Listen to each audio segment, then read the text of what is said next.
السلام علیکم ورحمۃ اللہ وبرکاتہ۔ الحمدللہ رب العالمین والصلاة والسلام علی سید المرسلین وعلی آلہ وصحبہ اجمعین۔ الحمدللہ تعالی براق زاویہ پر ویڈیوز اپلوڈ ہو رہی ہیں انبیاء کرام علیہم الصلوات و تسلیمات کی۔ میں قارون پر بات کرنا چاہتا ہوں۔ قارون یہ بنو اسرائیل میں آیا تھا، اس پر اللہ سبحانہ و تعالیٰ نے بلکہ قرآن پاک میں ذکر کیا ہے کہ یہ باغی تھا اور اس پر 2 رکوع اس پر اتارے، پوری ڈیٹیل بیان کی کہ کس قسم کا یہ باغی انسان تھا۔ یہ فرعون کا بعض علماء نے لکھا ہے خزانچی تھا، اور اس ظالم نے حضرت موسیٰ علی نبینا و علیہ الصلاۃ والسلام پر بہتان باندھا تھا۔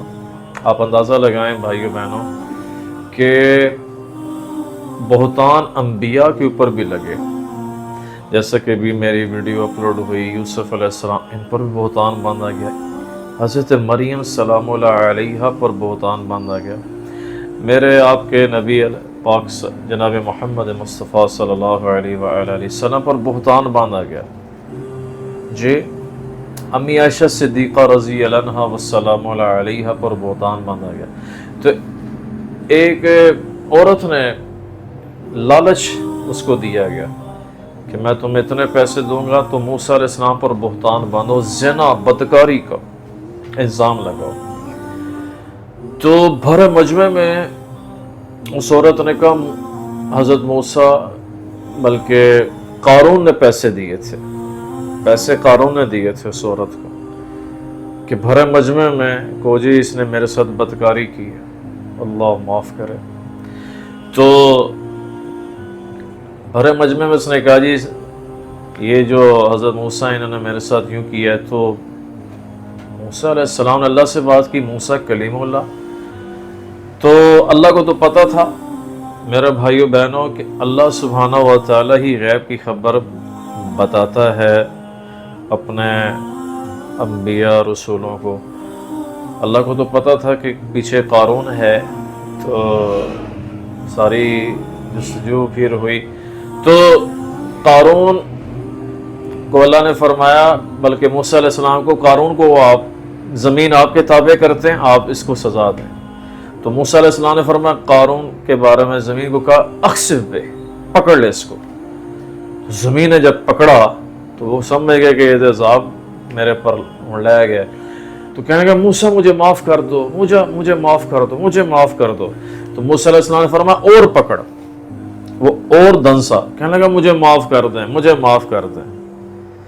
پھر حضرت موسیٰ علیہ السلام نے فرمایا اور پکڑ، وہ پورا کے پورا دھنس گیا زمین کے اندر۔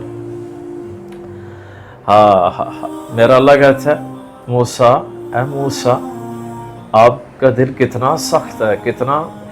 موسیٰ علیہ السلام 1.25 لاکھ انبیاء میں جلالی تھے، 1.25 لاکھ صحابہ میں عمر بن خطاب رضی اللہ عنہ جلالی، یہ علماء نے لکھا ہے۔ تو کہا موسیٰ اگر یہ مجھے ایک دفعہ کہتا نا قارون اے اللہ مجھے معاف کر دے، میں اس کو زمین سے نکال کر باہر پھینک دیتا، مگر آپ نے اس کو بالکل ہی سزا ایسی دی کہ میں نے زمین آپ کے تابع کی ہوئی تھی۔ تو یہ قارون وہ شخص ہے جس نے حضرت موسیٰ علیہ السلام پر بہتان باندھا اور اس نے بغاوت کی، اور موسیٰ علیہ السلام کئی انبیاء، کیونکہ بنو اسرائیل میں 4000 انبیاء کرام علیہم الصلوات تسلیمات تشریف لائے ہیں، قارون کو دعوت دی مگر یہ مانا نہیں اور اللہ کا عذاب کا کوڑا برسا۔ تو اور میں آپ کو ایک ساتھ یہ بھی بات بتاؤں بھائیو بہنوں کہ اللہ کے نبی علیہ السلام کا فرمان ہے کہ جس نے ایک نماز جان بوجھ کے چھوڑی، قیامت والے دن روز محشر قارون، فرعون، حامان کے ساتھ وہ کھڑا کیا جائے گا۔ تو قارون کی لسٹ میں کے ساتھ کون کھڑا ہونا پسند کرے گا؟ تو یہ میں نے آپ کے سامنے کچھ یعنی کہ ہائی لائٹس کے طور پر باتیں کی ہیں قارون پر، اور جو اللہ تعالیٰ نے قارون کے بارے میں باتیں فرمائی ہیں، آپ اس کو پڑھیں، اس ویڈیو کو آپ لائک کریں اور چینل کو سبسکرائب کریں، شیئر کریں۔ کسی میرے بھائی یا بہن کی اللہ تعالیٰ زندگی بدل دے اس ویڈیو سے، تو یہ قیامت تک کے لیے اجر ہے، بلکہ اجران ہے۔ اللہ تعالیٰ عمل کرنے کی توفیق عطا فرمائے۔ السلام علیکم ورحمۃ اللہ۔